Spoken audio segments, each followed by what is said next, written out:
Welcome to Trade Finance Talks, a podcast from Trade Finance Global. During this series, we'll be hearing from global experts, as well as learning about the latest trends, technology, and insights in the world of international trade and receivables finance. Episode 102.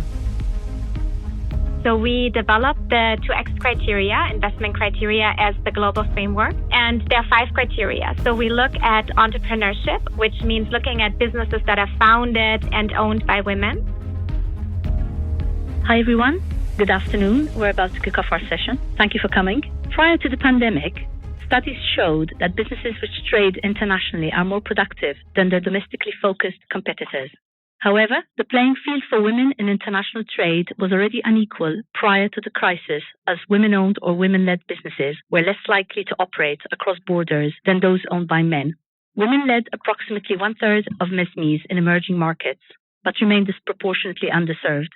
They often face less favorable terms for financing and have limited access to essential resources and skills needed to build, sustain, and grow their businesses. As a result, they often face higher costs to overcome trade and access international markets. This is what we are discussing today.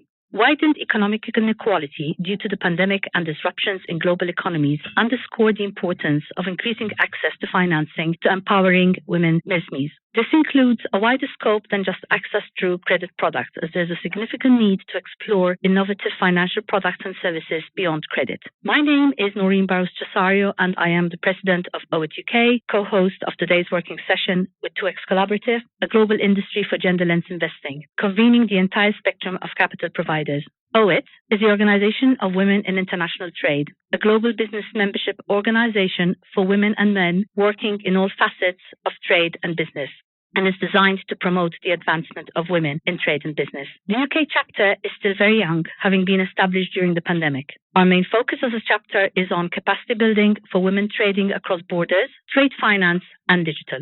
Joining me today to discuss leveraging technology to enable inclusive finance for women-led SMEs is a panel of experts and leaders in this field.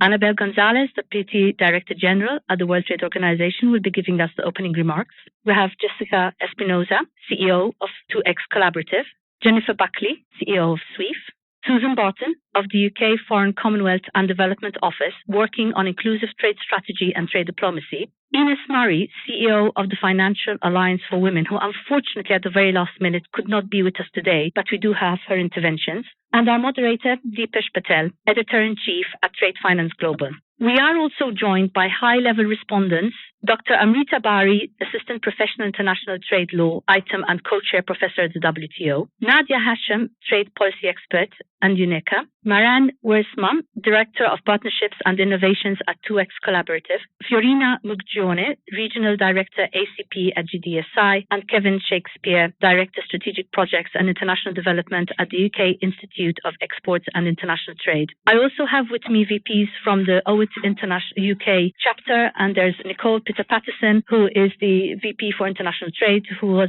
leading the tech team. We have Gulshinda Sidhu, who is the VP for Trade Finance, and Gurpreet Kaur, who's also here with us today. And I would like to give a mention to our supporting team, Monali Gibbs and Farida Kadiri, who you can see taking pictures. It is now my honor and pleasure to introduce the Deputy Director General to make her opening remarks, before then passing over to Deepesh to lead the session.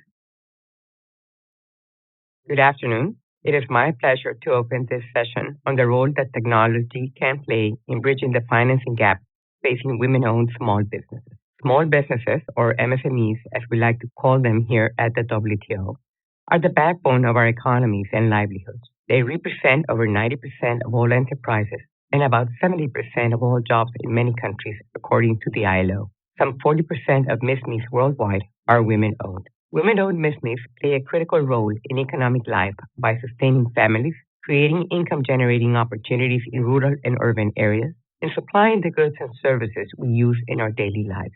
They're important job creators, especially for other women. COVID-19 hit women-owned small businesses particularly hard. In a study carried out by our affiliate organization, the International Trade Center, 64% of women-led firms declared their business operations as strongly affected by the pandemic, compared with 52% of men-led companies. Access to finance is critically important not just for the recovery of women-owned businesses from the impacts of the pandemic, but also to ensure that they can prosper in a world of increased risks from geopolitical tensions and war, threats to food and energy security, climate change, supply chain disruptions, and more. But access to finance has long been one of the biggest hurdles affecting women entrepreneurs. The World Bank's latest Global Findex report reveals that more than 1 billion women still do not use or have access to the financial system, a striking figure which reflects the significant financial hurdles facing businesswomen around the world. Estimates of the financing gap affecting women-owned businesses vary widely, ranging from $300 billion to $1.7 trillion. But one thing is certain. The financing gap affecting women-owned MSMEs is large and reflects the harsh reality that so many women-owned small businesses around the world, around 70% of them by some estimates, have inadequate or no access to financial services. Today's panel puts a focus on the role of digital technologies to address these problems and help women-owned small businesses around the world overcome obstacles to access much-needed finance. This topic is receiving growing attention, including from a recent report co-authored by our moderator for today's event, Deepesh Patel, and my WTO colleague, Emmanuel Gan. And that is welcome, because digital technologies have enormous potential to make a difference. From cloud computing to application programming interfaces to big data analytics, new technologies are transforming MSMEs financing and are already contributing to increase women's access to financial services in many parts of the world. But technology is not a silver bullet. It is a tool. By itself, it is not sufficient to tackle the severe financing challenges facing women-owned MSMEs. To unleash its full potential, we need to look beyond the technologies themselves and work to develop an ecosystem that promotes greater efficiency, innovation, and inclusiveness in digital financial services. This is not an easy task. It requires a wide range of stakeholders to work alongside each other on a wide range of issues. This includes developing secure and robust digital identity systems and digital ID credentials, improving the availability and accuracy of data on access to and use of financial services, enhancing financial business and digital literacy, bolstering financial consumer and data protection measures, and strengthening the digital financial services infrastructure, among many other urgent tasks.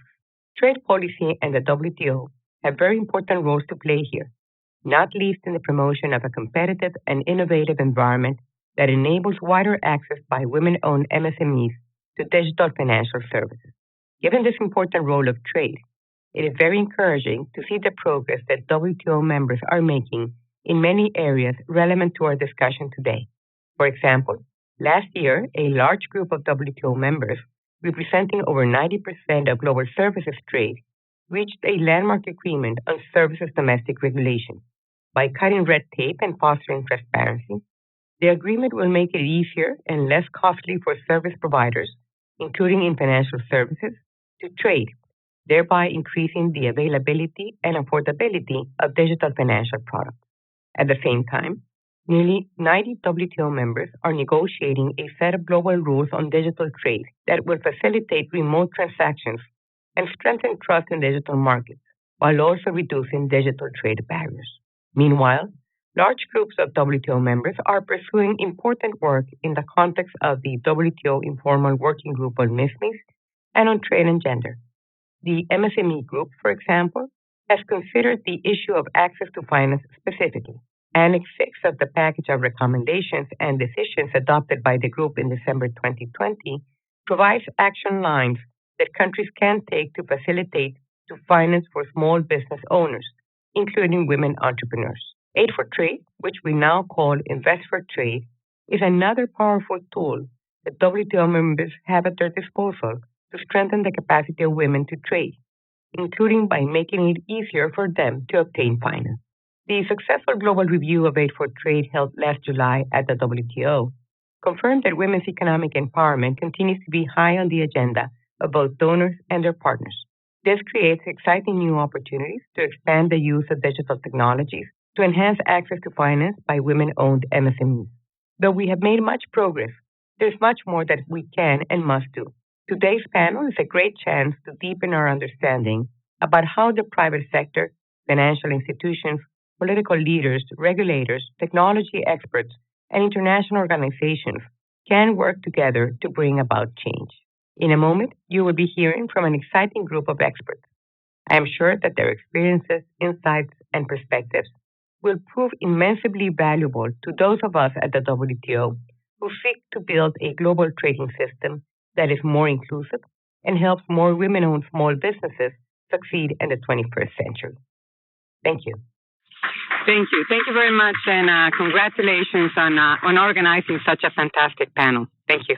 My name is Deepesh Patel, editor at Trade Finance Global and host of the podcast Trade Finance Talks. Thank you very much for allowing us to be here today to present this really important issue. And gosh, it's good to be back. I think I was sat in that seat there in 2019, so really good to be back at the WTO Public Forum. Now, trade finance is in desperate need of an update. It was built to serve the world that existed hundreds of years ago, not the world that we live in today. Yes, we've heard that the industry could benefit from a digital revolution, but it's long also overdue a social one. Earlier this year, Trade Finance Global launched our Women in Trade campaign in partnership with OIT. We learned that while there are plenty of incredible women working in the trade and trade finance space, with more entering the industry every day, it remains a male-dominated field. This skewed representation, however, does not stop at the edges of the industry. It steeps beyond into the adjacent sectors that rely on the critical services and capital that trade finance provides.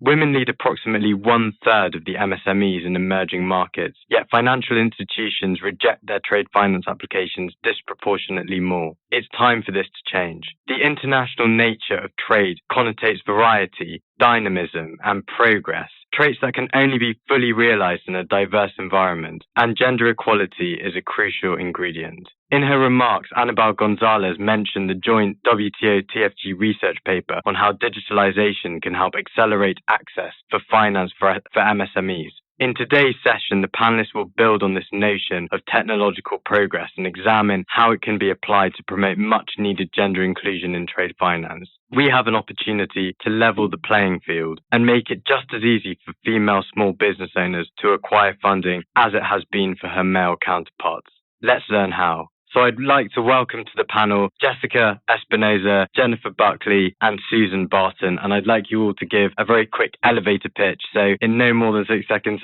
who are you, where are you from, and what do you do? Jessica. Thank you so much, Deepesh. So Jessica Espinosa, CEO of the 2X Collaborative, which is a global industry body for gender-lens investing that's convening the whole spectrum of capital providers and investors globally around gender finance and gender-lens investing. And it's building on the 2X Challenge, which is our flagship initiative that has to date mobilized more than $11 billion of gender-lens investments in less than 3 years. And we're at the last G7 summit announced our new target of $15 billion that we want to achieve with our members in 2 years. So really focusing on shifting capital, but also importantly, building investor capacity to make that happen.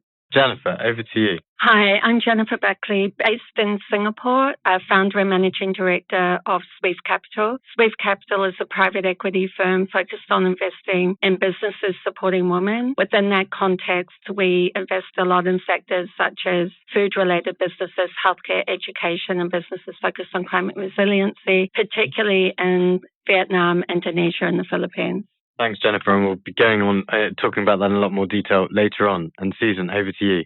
Thank you. My name's Susan Barton. I'm in the UK Government's Foreign, Commonwealth and Development Office, based in London, and obviously very interested in this topic from two perspectives. The first perspective is the trade for development perspective, and the UK is a donor, and we are interested in funding and supporting the use of technology to support inclusion and resilience by women-owned SMEs.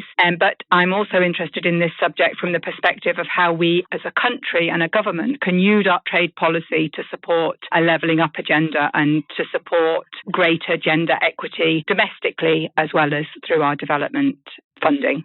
Thank you very much, all. So let's start with setting the scene. And Jessica, many people still have a very limited perception of gender lens investing, looking only at investing in women-owned businesses or at the gender balance on teams. Can you give us an overview? What is gender lens investing, and how does the 2X Collaborative ensure that gender lens investors contribute to the importance of looking at gender across the value chain and across supply chains?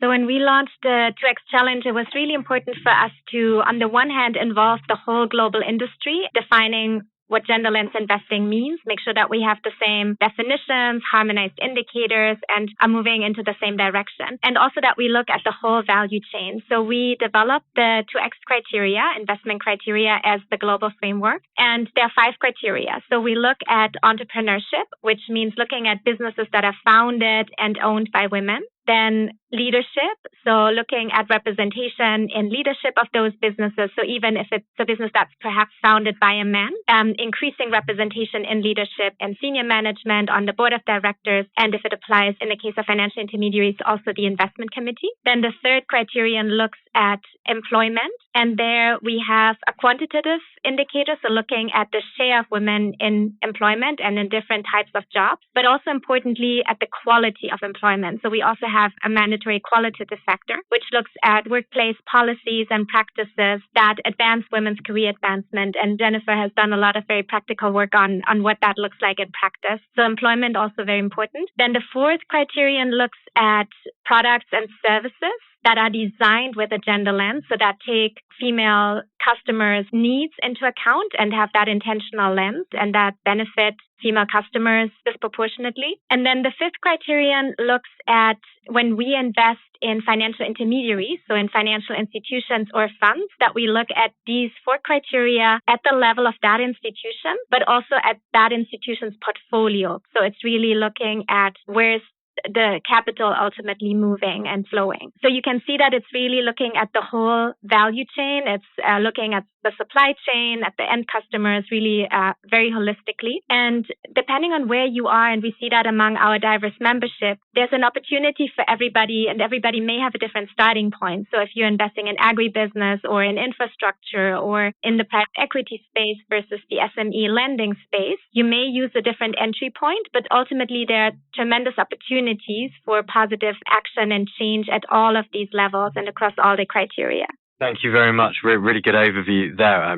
Just to summarize, entrepreneurship, leadership, employment, products and services, and really that investment piece. Inez, who wasn't able to come to the session today, she's managed to record a short clip for us. So she's going to talk about some of the work that she's doing at the Financial Alliance for Women. So if I can ask you to play that video. Thank you, and greetings from Dublin, where I'm currently in isolation due to a COVID infection, and sorry I couldn't be there in person today. The Financial Alliance for Women is an international trade association made up of 88 members, all of whom are financial services providers, mainly banks and fintechs. Our membership is global and all serve the women's market with access to finance, information, business and financial education, access to networks and also recognition, because women as economic agents are often still invisible. Our members serve all segments of the women's market, but the common segment across all members is women business owners, WSMEs.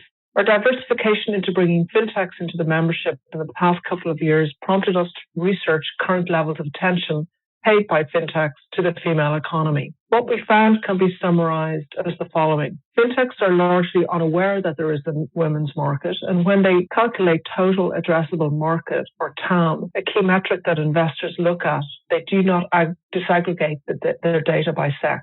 However, of the fintechs that do disaggregate their data by sex, we see that key performance metrics are favorable to women. The cost of customer acquisition is similar for women than men, not radically higher, as is the common perception that men are the first adopters of technology. However, work needs to be done to cultivate women customers upfront, to build their trust, build a community, and we share how to do that. Once acquired, the lifetime value of women customers is similar or higher for men, because women are sticky customers, and as chief purchasing officers of their households, they buy financial services that provide solutions to different life moments that their entire household faces. We have 2 excellent pieces of research on that. If you key in fintechs and female economy into the library section of our website, Financial Alliance for Women, you will find them. Due to a lack of awareness within the fintech community that there is a women's market and that it is profitable, we launched an annual hackathon in 2020 and have run it each year, including this year. Through this, we have identified an incredible group of fintechs, all of whom are offering solutions for key challenges facing women in access and use of financial services. In 2020, Time Bank and Neobank in South Africa won the hackathon for their tie-in with an e-commerce solution sell-on social platform that enables all women SMEs what they all want, which is to increase their market.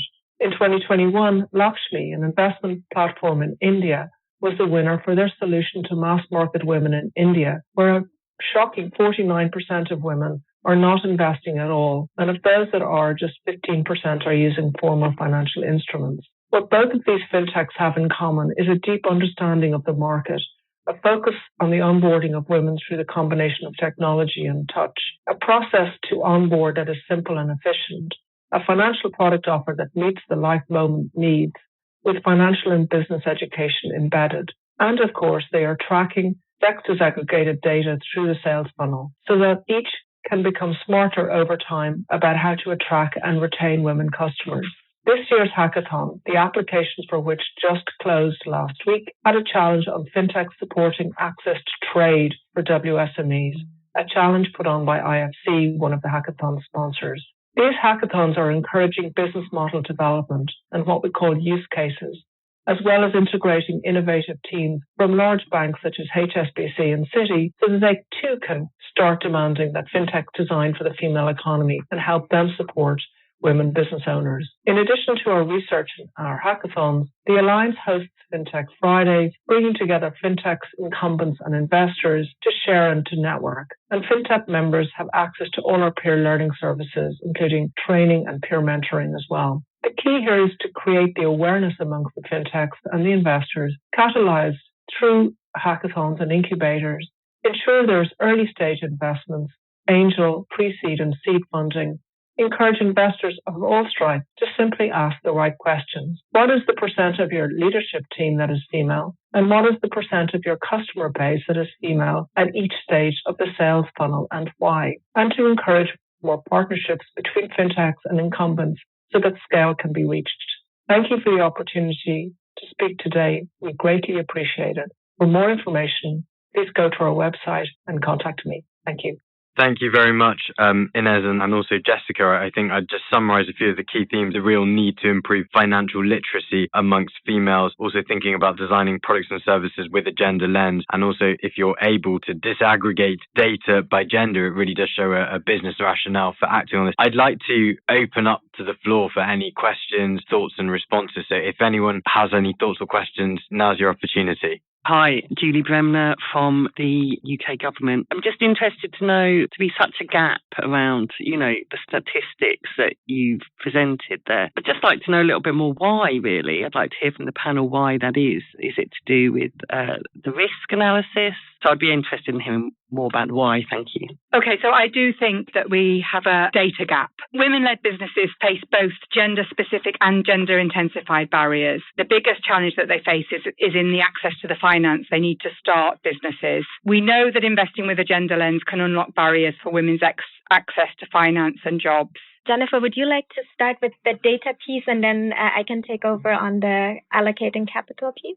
Sure. From the data perspective, I think the reality at the moment is that there's not enough data available in the global system in a consistent way that can be analyzed. And in that area, from the Swift Capital perspective, we've been working on a methodology that's called the Gender ROI that actually allows you to look at a business from a diversity perspective across 24 different metrics. The idea of collecting that level of metrics in a holistic way from SMEs would then allow a global database to be built that would actually then allow more research to be done. Part of the reason for the gap as far as capital provision is that from the capital provider perspective, there's questions around different models that are out there and the ability for them to drive the types of returns that they're looking for in their respective portfolios. I just wanted to add to that, while the question of data is incredibly important and we need that global repository that Jennifer and her initiative are working on, so know that we need that data. I just also want to throw into the mix that we often see the lack of data or presumable lack of research as an excuse to not move capital. And we do see incredible innovative solutions. They are often led by women who are raising funds or innovative investment vehicles or who are themselves launching a fintech or unconventional financial institution that has different types of capital that's really tailored to women-owned and led MSMEs in a specific market and also in local context, and that are not getting assessing the kind of funding that's available in the market. So we see the available funding, whether it's from government or from commercial investors that are trying to reach MSMEs through financial intermediaries. We see that capital for years, if not decades, going to the same players. It's a small group. It's typically institutions that were built and designed by men with a very different risk model, a different understanding of what a proper entrepreneur is, quote unquote. And so we also need to diversify the space of who's making these decisions about how capital is allocated and how products are designed. And that's something that's really core to what we want to achieve at the 2X Collaborative, but also what fund managers like Jennifer, for example, are really spearheading and pioneering and showing how to do it and how to close those gaps. Thank you very much, Jessica. And it's interesting because I was about to raise the same problem. I'd like to remark that in all loan applications I think I've made personally and commercially, I'm pretty sure I've had to put in my gender. So the fact that there's lack of data is very interesting. Let's move on to the next session and talking about the fintech's role here. Jennifer, Swift Capital's diversity-driven investment strategy targets opportunities where diversity and gender equality factors can build value in the companies in your portfolio, with a range of companies in sustainable food systems, in the health sector, and in climate response and the new green economy. How can fintech enable equity investment at scale for growth stage businesses in this sector? Thanks, Deepak. From the perspective, and it's picking up on the point that Jessica's making, we're very excited in our region on the range and quality of businesses that are being developed by women entrepreneurs and those involved in trade. And so the fact that these type of entrepreneurs aren't getting backed is what we all need to make a difference to at the moment. What's important about those entrepreneurs is it's often those entrepreneurs that are developing the solutions to the issues that they're facing in their countries, from within their families, within their communities, and they're seeing the gaps from a market perspective and around, choices that they want to make and their peers want to make, and they're trying to close those gaps. We see framing tech as an enabler. From that perspective, the capacity to provide the platforms and access to break down these barriers, both for the investors to participate and for the capital to reach more of these entrepreneurs, is important. In the context of equity, that's only part of the equation, though. The women leaders we work with are very values-driven, often, and sophisticated in how they think about the providers of capital that they want to work with. And so they're selective about choosing partners. And they want partners that are sharing their values and actually they feel care about them as clients. When we think about financial solutions or innovative solutions in this area, we also need to think about who's leading that initiative and how they think about the importance of those clients that they're serving. We see terrific opportunities to teach solutions that will accelerate processes and systems in these enterprises. That helps those businesses develop over time, from startup through the early stage through to mid-size. We're working at the growth level, and we see from the perspective of our role in the market, while we're often investing in businesses that are in a later stage of development, it's also important that we're there supporting the companies coming through to build the pipeline for the future and provide the feedback into the ecosystem so that groups that are supporting those clients really understand the needs of the clients and to feed that back into the market. And different things that we're seeing are making a difference to the entrepreneurs themselves, and things that we have invested in would be around, when we look at digitizing businesses, even something as simple as cloud-based accounting solutions and financing platforms and tax solutions, because of the gaps in the entrepreneurial ecosystem in that area, that these entrepreneurs don't have advisors around them and can support them in that area. And that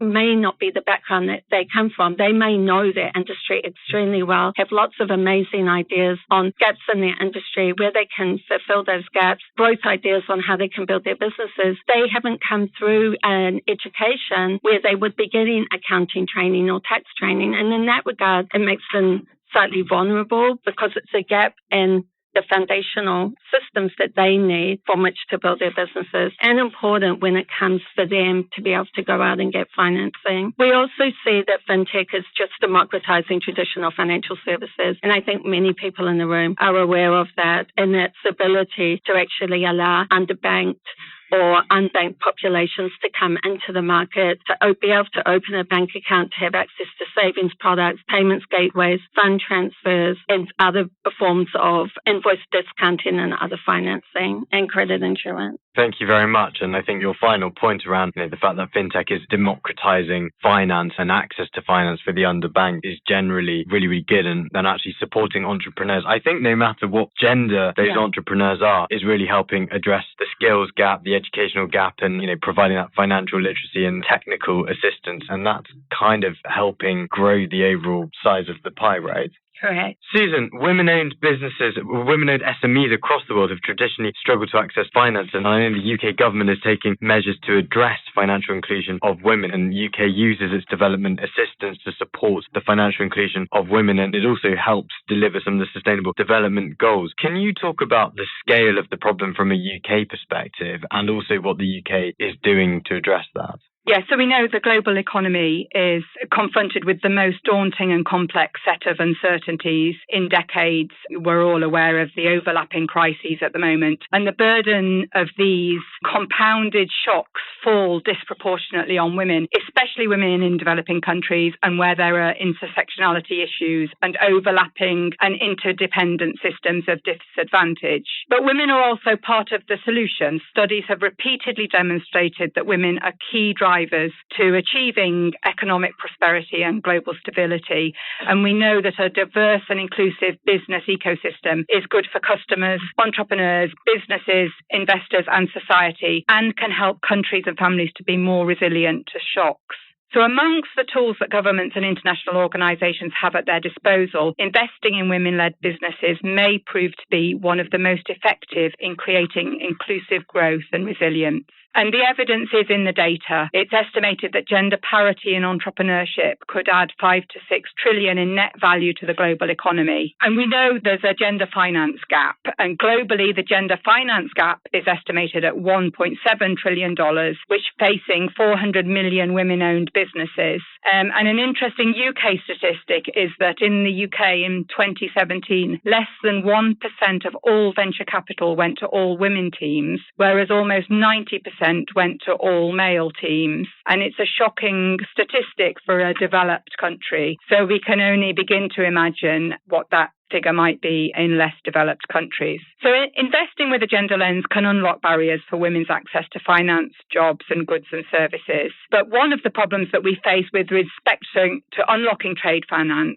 is the gender data gap. And there are commitments at the WTO, in the OECD, in the G20 and the G7 to collect gender disaggregated trade data. And the UK promotes deeper and more cross-cutting analysis on trade and gender equality in multilateral fora. And more widely, we recognise the need to continue to build our own evidence base in the UK and in all our developing country work on trade and gender equality, and to use that data to accelerate financial inclusion for women. The UK supports SheTrade's Outlook, which is a tool run by the International Trade Centre based in Geneva, which covers a network of over 39 countries, collecting data, sharing evidence and best practice on how to improve trade policy outcomes for women. It's supporting governments to create a more inclusive policy ecosystem and has led to influencing new policy development in developing and developed countries. And there is a pillar of SheTrade's Outlook which covers finance. And it looks at whether countries, either alone or in partnership with the private sector, have developed innovative solutions to promote financial inclusion for women, for example, by addressing the lack of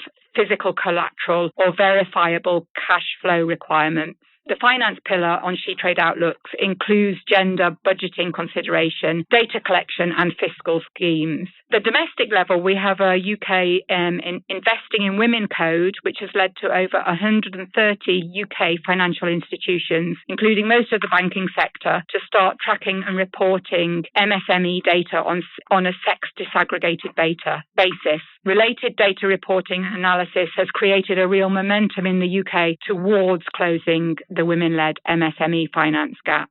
During Indonesia's G20 presidency, we shared our experience in the UK of the impact of our Investing Women Code and have supported the World Bank's Women Finance Women Entrepreneurs Finance Initiative, which is abbreviated to WIFI, to introduce the concept of Global Women Entrepreneurs Finance Code to be promoted and potentially taken up by G20 countries. And this finance code is a call to action to the financial sector across the world to participate in data-driven systematic efforts to address the finance gap facing women. It seeks to spur action by financial intermediaries, development finance providers, regulators, and standard-setting bodies, industry associations, donors, and technical experts across the world. I'll leave it there because I think the experiences that Jennifer and Jessica bring in on this sort of show how the overarching enabling environment for service provision, how we set that, and hopefully we're part of that ecosystem. Thank you, Susan. I think you've certainly set the scene with some quite shocking stats at a global level. $1.7 trillion with dollars.